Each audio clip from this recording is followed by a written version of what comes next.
What is going on, everyone? Welcome to the Josh Robinson Show. I am your host, Josh, and hey, I took a week off last week. I just needed a little R&R from the Josh Robinson Show, and this was just needed. But I'm back. Don't worry, and I haven't really got a huge long episode planned. It's more so just a necessary episode.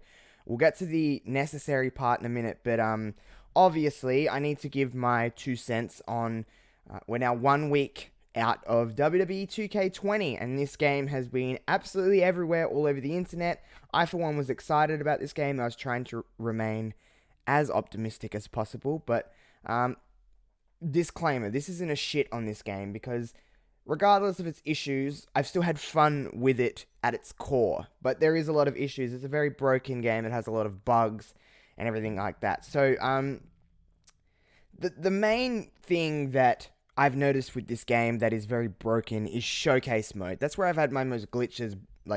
Everything has really happened within showcase mode for the most part.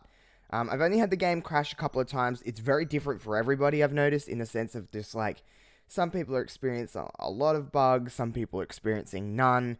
Some people are getting frequently crash games. Some people, it's infrequent. For me, it's infrequent, so, I mean, that's probably a good thing. But, yeah, showcase mode is what I've noticed most broken. Things just happening and, people getting stuck within the ring and stuck in the ring, literally. I had Charlotte moonwalking for a long time. She just would not get out of the ring.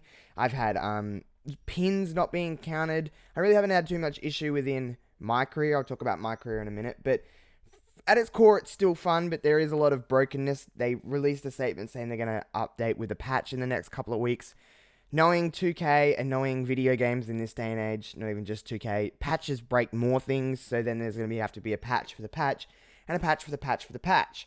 So, this game's dead in the water, in other words.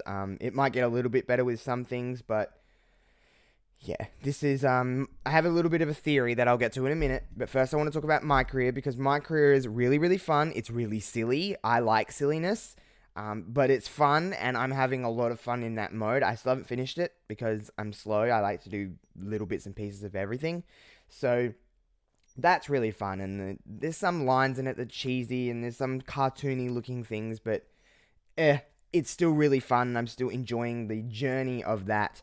The graphics, people were roasting online before they even had the game. They're not even nearly as bad as what people were saying. In some instances, I think they're a lot better. And there's a few characters and I'm like, oh, you don't look great.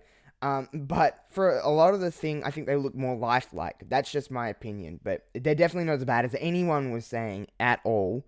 Now, I have a little bit of a theory on this game as to why it's so broken and so just, I don't even know the word, it's just so ridiculously broken, is WWE are contractually obligated to release 2K are contractually obligated to WWE to release a game every year. And I know Ukes left and everyone was like, oh my god, you can't just, play the blame game. The game was, had its problems before. Yes, it did. But the first kind of thing on it is that, yes, they're contractually obligated, so they had to release the game. So in my mind, they've just gone, we're just going to release this, which isn't the right thing to do because you're asking people to pay money, but we're going to release this, and from the last 12 months, so 2 years, they're going to be working on, well, up to 2 years, a brand new game, a brand new engine, everything, and really, put that stamp on things. And I think that's what they're doing, in my opinion. I don't think they're working on this engine anymore. I think this was just like a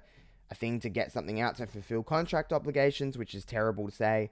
And 2K21 would be the new engine. I also think this game was built not on 2K19's engine, but on 2K18's engine, because there's a lot of things from 2K19 that just aren't in the game anymore that don't really make sense, like little things, just within creation, within settings, within the actual game itself, like improvements they made into 2K19 from 2K18 didn't make it into 2K20, which makes me think this game was built on 2K18's engine, I should say. So, I probably am wrong about both of those things, but that's just my opinion on it. Nonetheless, I'm still going to be playing this game for most of the year until the next one comes out. I'm still having fun with it. I'm just, honestly, a lot of these bugs are funny to me. As long as I'm not getting game crashing, game breaking, unplayable bugs, They're really no different to me. When I start making content for this game, reason I haven't, by the way, is just because I like to get used to the game, like to play it myself before uploading any content.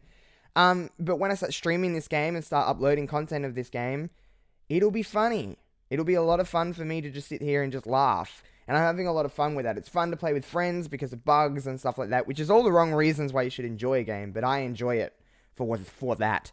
So I'm having fun with this game. So I'd be fine to spend this money on this game for everyone has duds in the series. This is, exceptionally a dud, but everyone has a dud in the series. I'm still going to be playing online. I'm still going to be playing this game.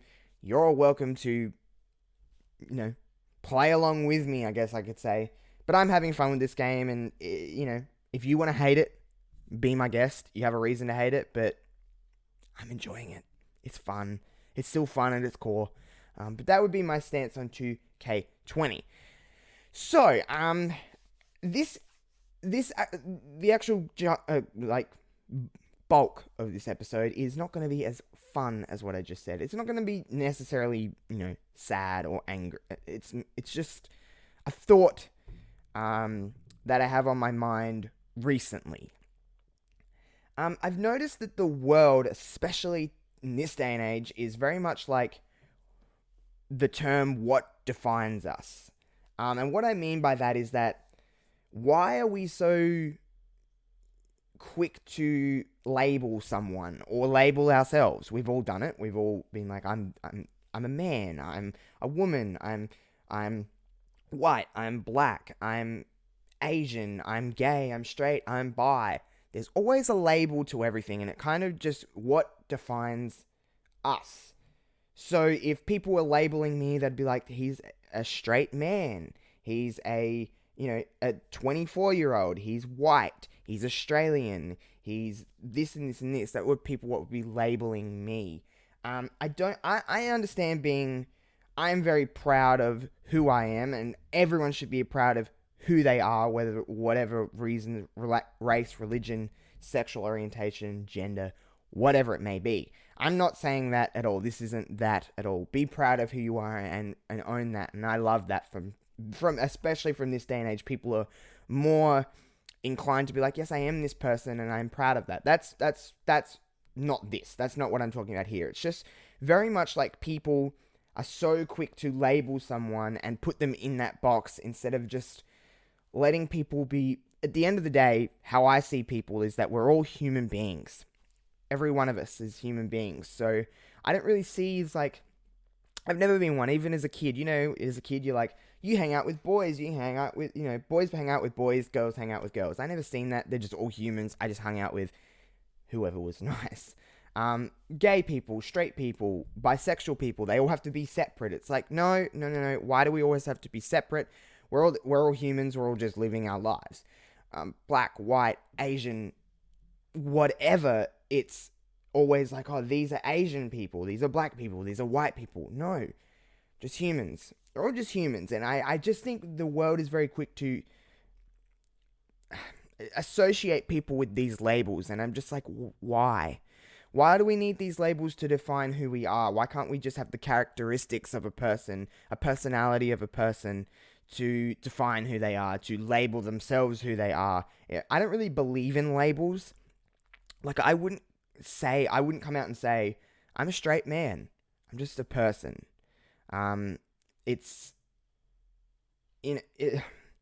Obviously, there's physical features that you're like, okay, he is a male, he is white, he is this, he is that, but that's so skin deep. It's like, why does that matter?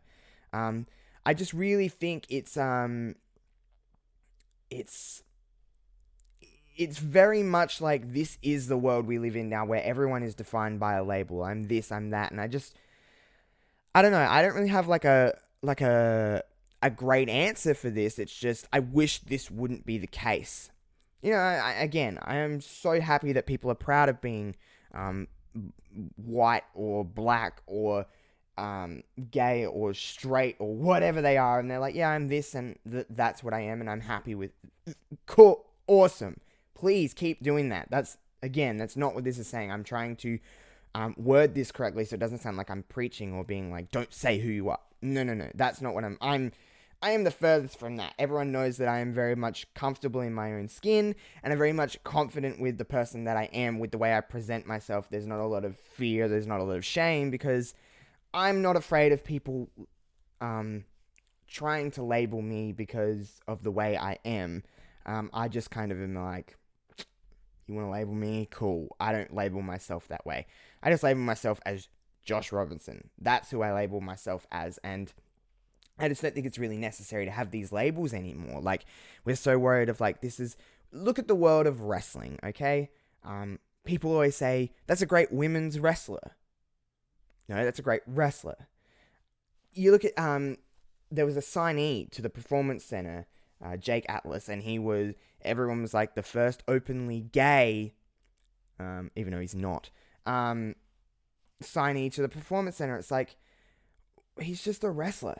Why does he have to be a gay wrestler? He's not a gay wrestler. He's just a wrestler. He's doing the same thing as everybody else on the roster. He's wrestling. So why do they have to be like he's a gay wrestler? There's so much publicity, and there's so much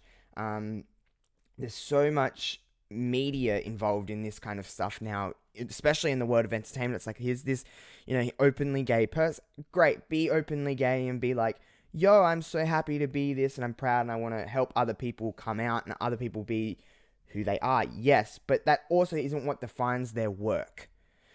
That also isn't defines how they act. It's just a trait that they have. But it's not a label that they need to have. Put on by other people, especially, of just being like, yo, you're a... Say they're a chef and they're bisexual. Oh, you're a bisexual chef. It's like, no, I'm just a chef. I'm doing exactly the same thing as Tom, Dick, and Harry. You know what I mean? Like, I'm just doing the same thing as everybody else. And I just don't understand labels anymore. And I just wish, if I could really wish for anything in this world, that would be one of my wishes, is for labels to go away, for labels to become just a totally irrelevant piece of information that we don't need anymore. Labels can make or break a person. They can really define you to the point where that's how you act, and that's how you are, and that's how you will be.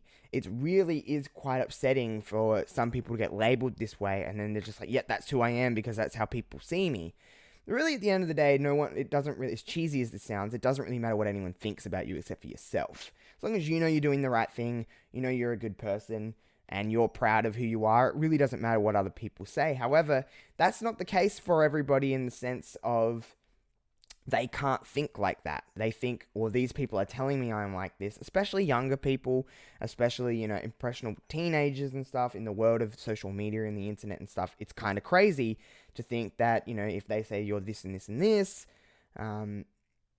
that's who you are, and that's how you begin to think, because a lot of people are that way. When I was in high school, I haven't really shared this, but when I was in high school, everyone knows how I am. I do explore the feminine side of myself because, again, I'm just honestly very comfortable in my own skin now than I more ever been. But as a teenager, my voice didn't break until I was older. I was just a very flamboyant kid. So, of course, I got picked on because, A, I was a chunky kid, so people would call me fat. And B, I was told that I was gay and I was this. And to be honest, back then, that hurt because you're a kid. And you're like, I don't know any better, so that was when I was in my lowest times. However, now, if someone was to call me gay, I would not take that in the insult in the slightest, for one, because there's nothing wrong with it. It's normal. I wouldn't, you know what I mean? Like, I don't see myself as gay, straight, bisexual. I just see myself as a person that wants to fall in love with another human being. That's how I see, I guess, life. Take that for what you will. Interpret that however you want. I don't really care what you label anybody as long, it can be malicious, it can be, with good intention, whatever. But that's how I see the world in general. So, anyway, back to, I got picked on a lot for that, because I am the way I am. But now I am the way I am because I'm very comfortable in my own skin. I'm not afraid to explore different sides of life and actually enjoy life for what it's meant to be, instead of being so like, this person will say this about me, this person will say this about me. Who gives a flying fuck about any of that stuff? I mean, I am just in that stage of my life where I'm just, again, very confident and very comfortable in my own skin. And I have kind of a thick skin with some things, so people say stuff to me, and I'm kind of a smart ass about it anyway. So, I don't know. Labels are just a really weird thing, and they can, again, make or break a person, to be honest. And I just don't think they're necessary in this time. So, I know this is a little bit of a shorter episode, but that was intentional because I didn't want to ramble on about this for too long. But just take a think to yourself, to other people, have a talk with other people. I don't know what you want to do. I'm not an influencer, so just think though. If you take anything from this episode, think about labels and think about, you know, are you worried about what defines you? Are you worried about what people label you as? Are you labeling other people? Are you doing it? We've all done it at some stage. And I just don't think that's really should be a thing anymore. I'm not here. I'm not going to be able to change the world. I'm not able, to do any of that kind of stuff. But if I could, I mean, I wish people would see the world as a little bit more like we're just all humans instead of that's a female, that's a male, that's a overweight person, that's a skinny person, that's a muscular person, that's a black person, that's a gay person, a straight person, that's an whatever. We're all humans and we're all living on the same, at the end of the day, we all have the same goal, and this doesn't mean to sound depressing, but we all live to die. The ultimate end goal for everybody is that one day we're not going to be on this earth anymore. So let's make the most of it and not be so cruel to one another. Just in any sense of the word, but it's just we're all so skin deep in a lot of ways. Not everybody. We all have it in us, and we all have at some stage in our life thought it or said it or done it, but it's just like, why? Why do we have to be like that? Why do we have to do that kind of stuff? I don't know. It's just not really necessary anymore, I don't think. And it is what it is, but thank you everyone for listening to this week's episode of the Josh Robinson Show. I know it was a little bit of a different kind of episode and whatever it may be, but hey, it is what it is. It was just necessary. It was just a thought I have. That's the beauty of this show. So please make sure you rate this show 5 stars on iTunes and wherever you're getting your podcast. Make sure you follow along. If you're watching on YouTube, make sure you give a like, a subscribe, everything like that. And I guess I'll see you on the next one. Peace out.